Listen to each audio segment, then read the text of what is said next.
wabarakatuh. Kami dari kelompok 1 dengan mata kuliah Holistik 2 yang diampu oleh Ibu Hardaniati, SSIP MKEP. Di sini kami akan menyampaikan beberapa submateri, diantaranya yang pertama ada sejarah perawatan holistik. Yang kedua, penerapan dan meningkatkan kewaspadaan. Yang ketiga, cara meningkatkan kesadaran diri. Yang keempat, akibat yang dialami ketika lengah. Yang kelima, faktor pertimbangan massage treatment. Pada tahun 1700, sejarah perawatan holistik banyak sekali ditemukan, baik dalam penggunaan salep, minyak-minyak, kemudian obat-obatan, kemudian teh, dan lain sebagainya.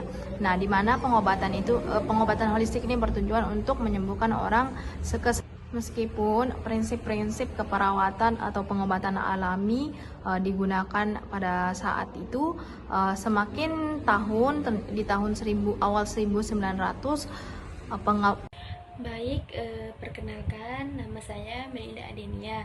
Di sini saya sedikit menjelaskan tentang meningkatkan kewaspadaan personal. Kewaspadaan personal adalah kewaspadaan dalam pencegahan dan pengendalian infeksi rutin dan harus diterapkan terhadap semua pasien di semua fasilitas kesehatan. Kewaspadaan personal ini dirancang untuk mengurangi risiko terinfeksi penyakit menular pada petugas kesehatan, baik dari sumber infeksi yang diketahui maupun sumber infeksi yang tidak diketahui. Salah satu dari kewaspadaan personal ini adalah penggunaan alat pelindung diri atau biasa disebut dengan APD. Nah, penggunaan APD ini bertujuan untuk melindungi diri dan juga untuk melindungi pasien dari. Di sini saya akan menyampaikan poin yang ketiga, di mana cara meningkatkan kesadaran diri. Yang pertama itu, apa sih itu kesadaran diri?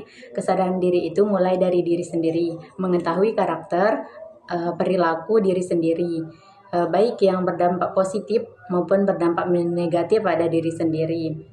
Nah, di mana di sini ada 2 indikator yang harus kita ketahui untuk meningkatkan kesadaran diri. Yang pertama itu mengetahui emosi kita sendiri. Nah, emosi dalam diri kita sendiri itu kita harus ketahui bagaimana sih mengelolanya.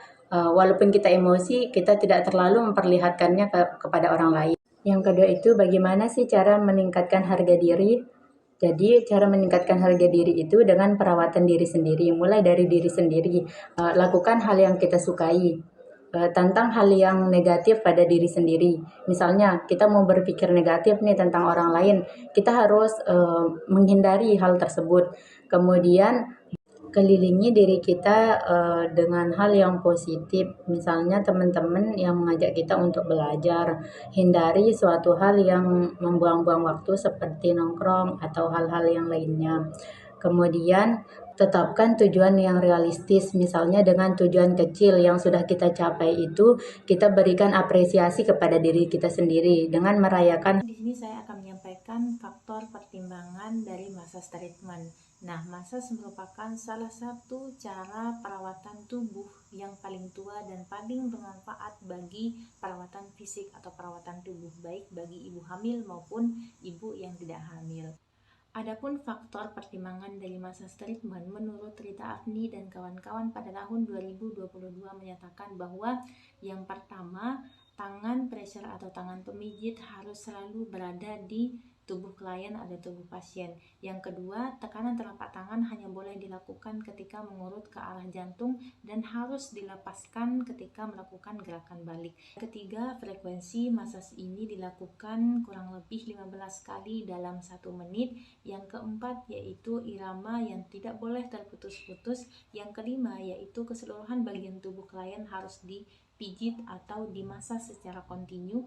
Yang keenam yaitu massage dalam 10 menit harus menghasilkan relaksasi sehingga membuat klien bisa tidur nyenyak pada malam harinya. Dan yang terakhir, umumnya massage ini dilakukan setiap hari, lebih efektif dilakukan setiap hari, apalagi untuk ibu hamil, karena ibu hamil akan mengalami yang namanya ketidaknyamanan seperti sakit pinggang dan lain sebagainya. Jadinya massage ini sangat penting bagi